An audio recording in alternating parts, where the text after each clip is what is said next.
Une production des studios Bass.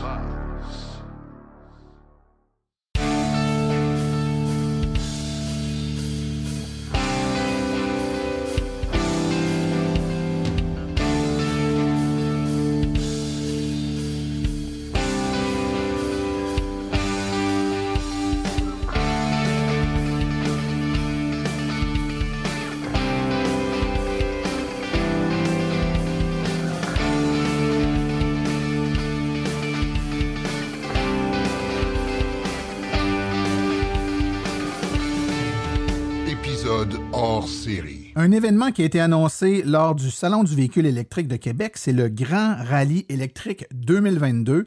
Et pour nous en parler, j'ai avec moi le directeur de projet électrification des transports pour la Fondation québécoise d'éducation en sécurité routière, M. Stéphane Pascalon. Bonjour Stéphane. Bonjour Martin. Donc, écoute, on va y aller une étape à la fois. La Fondation québécoise d'éducation en sécurité routière, parle-nous donc, qu'est-ce que c'est, pour qu'on comprenne à qui on a affaire?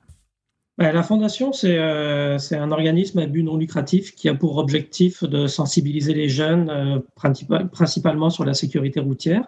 Mais dans le cadre de la formation, et la Fondation s'est donné aussi un objectif de autour des véhicules électriques, étant donné que les jeunes avaient peu d'accès aux véhicules électriques. Et donc, on a décidé de sensibiliser un petit peu plus les jeunes parce que dans l'avenir, ça seraient des propriétaires de véhicules électriques. Donc, On a développé une branche d'électrification des transports au sein de la Fondation, dans laquelle on a principalement le projet Euroule, dont on a déjà parlé. Pour les voitures électriques dans les écoles... Les écoles de conduite, c'est ça? Exactement. Donc, dans lequel on implante des véhicules électriques dans les écoles de conduite. On fait la formation des moniteurs sur l'utilisation des véhicules électriques pour qu'eux-mêmes puissent jeunes sur les véhicules électriques. Dans le cadre de ces objectifs de sensibilisation, on a mis en place aussi un autre projet qui est un petit peu plus large puis qui touche pas uniquement les jeunes, mais en fait, on a contacté le gouvernement du Canada pour faire un projet de sensibilisation sur le fait que les véhicules électriques ne sont pas simplement des véhicules urbains, mais ce sont aussi des véhicules qui sont faits pour faire des longs voyages et qu'on n'a pas besoin d'attendre des véhicules avec 1000 km d'autonomie pour pouvoir faire des longs trajets. Donc, on a monté une initiative de sensibilisation qui s'appelle le Grand Rallye électrique, qui a pour objectif de démontrer qu'avec des véhicules ayant 300 ou 400 km d'autonomie, on peut très facilement, on peut faire des trajets de 3000 km en une semaine sans aucun problème. Et donc, c'est l'objectif du rallye qu'on est en train de présenter actuellement. D'accord. Et là, juste pour que je comprenne bien, donc ce sont des équipes qui vont parcourir donc de grandes distances. Est-ce que le parcours est préalablement établi, donc on leur donne déjà un point de départ et des points d'arrivée? Comment ça fonctionne? Oui, alors c'est ça. Donc ça va se dérouler du 18 au 24 septembre. Donc en fait, le 18, on se rassemble à Halifax. On va partir pour se rendre à Ottawa, où on va arriver le 23 au soir à Ottawa, avec une remise des prix qui aura lieu le 24 au Salon du véhicule électrique de Gatineau. Et les concurrents, ils doivent relier le point A au point B. Donc, chaque jour, ils ont une étape à accomplir dans un temps imparti. Et il y a quelques points de passage obligatoires sur le trajet. Mais c'est très restreint. Donc après, ils peuvent vraiment choisir leur itinéraire. Ils peuvent choisir de passer par l'autoroute. Ils peuvent choisir de passer par des petites routes. Ils peuvent choisir de prendre la route la plus courte, la plus rapide. C'est vraiment à eux de gérer. Ils ont pour objectif, c'est un peu pour créer du challenge, des petits défis. Ils ont pour objectif d'avoir la consommation la plus faible dans le temps imparti. On ne veut pas que ça devienne une course de vitesse non plus. Donc, on a quand même pour objectif la sécurité routière. Donc, l'objectif reste pour les concurrents d'avoir la consommation d'énergie la plus faible possible dans les temps impartis. Donc, si je comprends bien, Stéphane, les points ou la façon de déclarer un vainqueur ou un vainqueur pour différentes phases, ça ne sera pas basé sur la vitesse avec laquelle ils vont se déplacer, mais bien sur une consommation en énergie, donc leur nombre de kilowattheures au 100 km, par exemple. Exactement. Donc, ce qu'on va mesurer, c'est le nombre de kilowattheures consommés dans la journée, le nombre de kilomètres qu'ils ont parcourus, et on en déduit, comme tu dis, le nombre de kilowattheures. Et c'est ça qui va leur donner un score. Évidemment, on a quand même donné un temps minimum parce qu'on sait très bien qu'en roulant à 40 à l'heure, on est tous capables de battre des records de kilowattheures au 100. Hein, et on ne voudrait pas arriver dans cette situation-là où les gens mettent 24 heures pour faire un trajet qui se fait en 10 heures. Donc, il y a un temps limite. Au-delà de ce temps-là, il y a des pénalités qui vont appliquer. Donc, on a prévu les temps pour qu'il y ait un temps de charge raisonnable, etc. Et le défi pour les concurrents, ça va être d'optimiser leur recharge sur le trajet. Donc, ils vont, en roulant, en respectant la limite de vitesse, normalement, peut-être même un petit peu moins vite, mais pas trop, mais optimiser la façon dont ils vont recharger sur le trajet. Une question qui me brûle les lèvres, Stéphane, c'est compte tenu du fait que les véhicules électriques sur le marché ont une consommation qui peut être très variable. Par exemple, une Ioniq 2017 qui est très éco-énergétique versus, par exemple, une Audi e-tron ou, je ne sais pas moi, peut-être une Mustang ou même une Porsche Taycan. Comment ça fonctionne pour assurer une certaine équité? Est-ce que vous vous imposez des modèles de véhicules identiques ou vous faites une certaine pondération en fonction du type de véhicule utilisé? Alors, en fait, on fait une pondération. Donc, le score calculé, un concurrent va avoir un score qui va être en fonction de la consommation théorique du modèle qu'il utilise. Donc, en fait, on prend les informations sur Ressources naturelles Canada.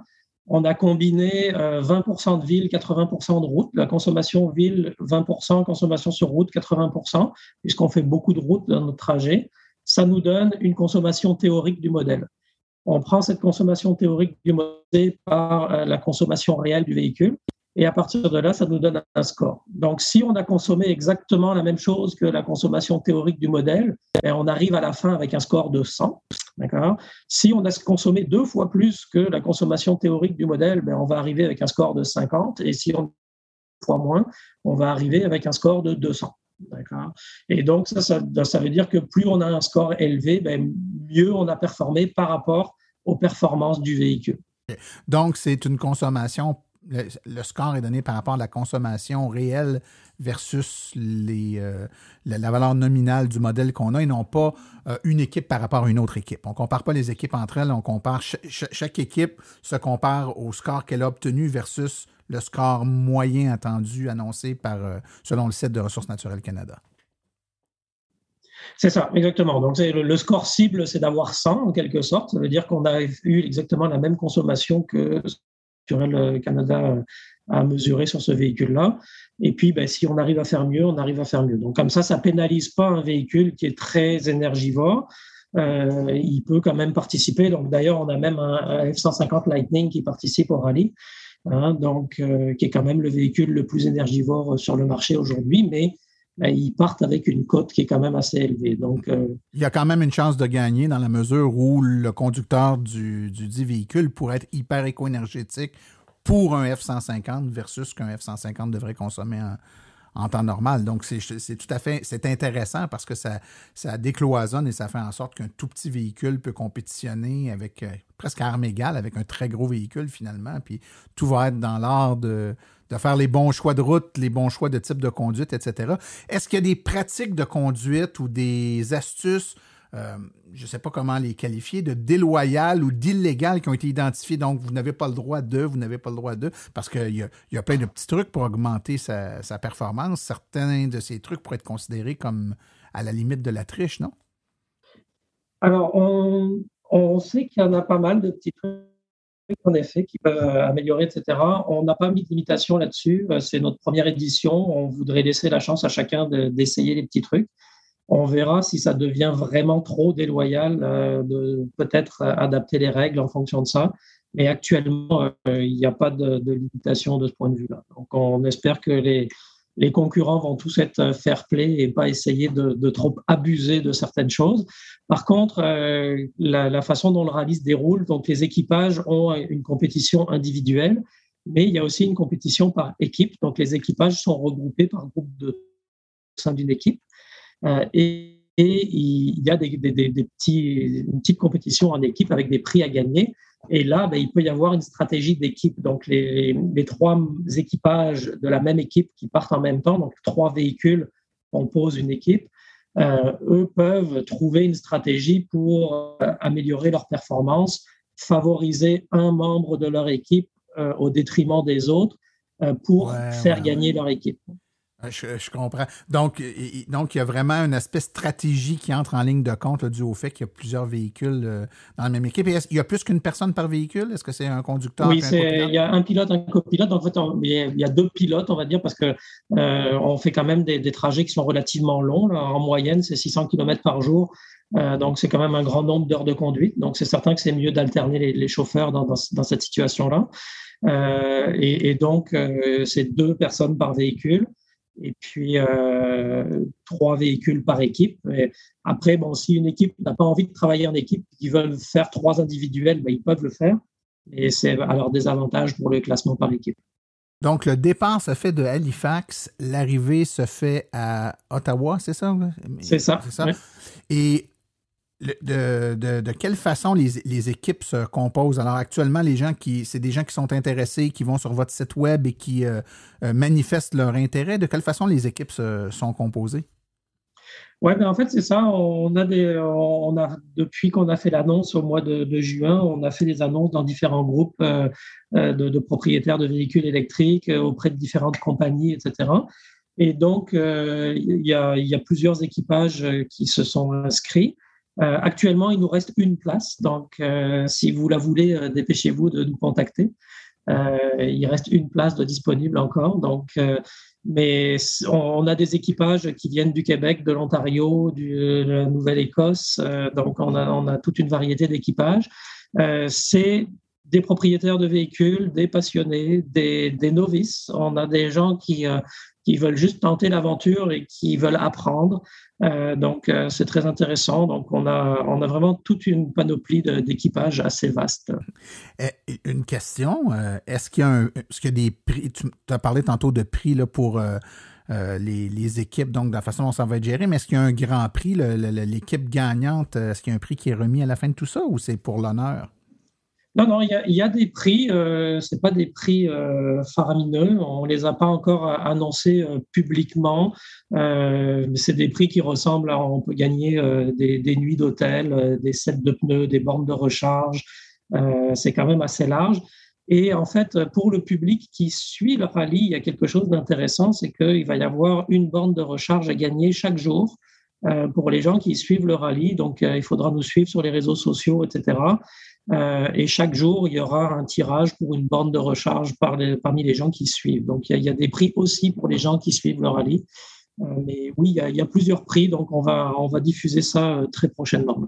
Donc, les gens qui sont intéressés de suivre le rallye, non pas de participer, mais plutôt de suivre comment ça se déroule là, du 18 au 24 septembre, on le fait comment? Via votre page Facebook? De quelle façon on peut aller Oui, voir c'est ça. La page Facebook, c'est probablement le meilleur moyen. Il y a une page Instagram aussi qui va exister, donc qui va permettre de suivre un petit peu les équipages. Mais c'est vraiment la page Facebook le meilleur moyen de suivre qu'est-ce qui se passe. Donc, on cherche le Grand Rallye électrique sur Facebook, puis on va tomber sur... Oui, c'est ça, ou Rallye électrique sur Facebook en un seul mot, là, ça marche aussi. Ça va marcher. Et les gens, vous avez dit tantôt, il reste une place, il y a des gens qui veulent s'inscrire. Donc, le site web qui est rallyeélectrique.com, lorsqu'on arrive sur le site web, là, il y a un petit bouton « Je m'inscris ». Donc, j'imagine que c'est une façon de faire ça. Voilà, ça permet de remplir un formulaire. Si vous voulez vous assurer que l'inscription est prise en compte, il y a un numéro de téléphone, vous pouvez contacter au numéro de téléphone aussi.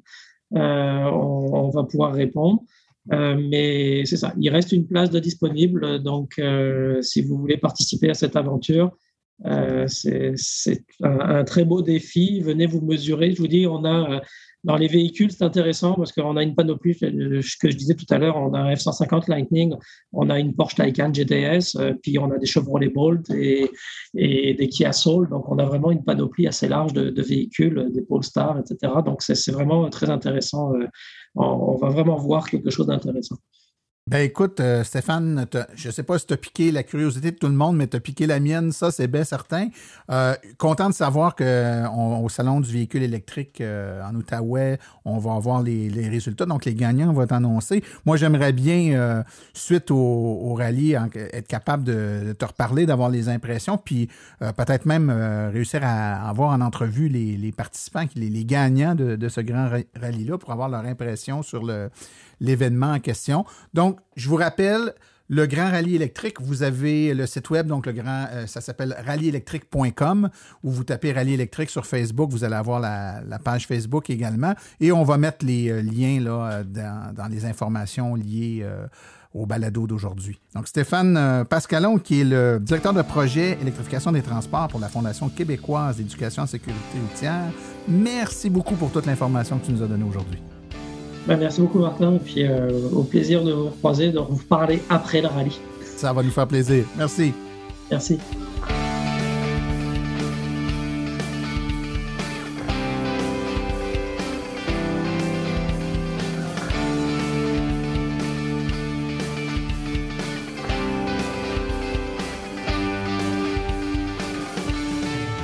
Épisode hors série.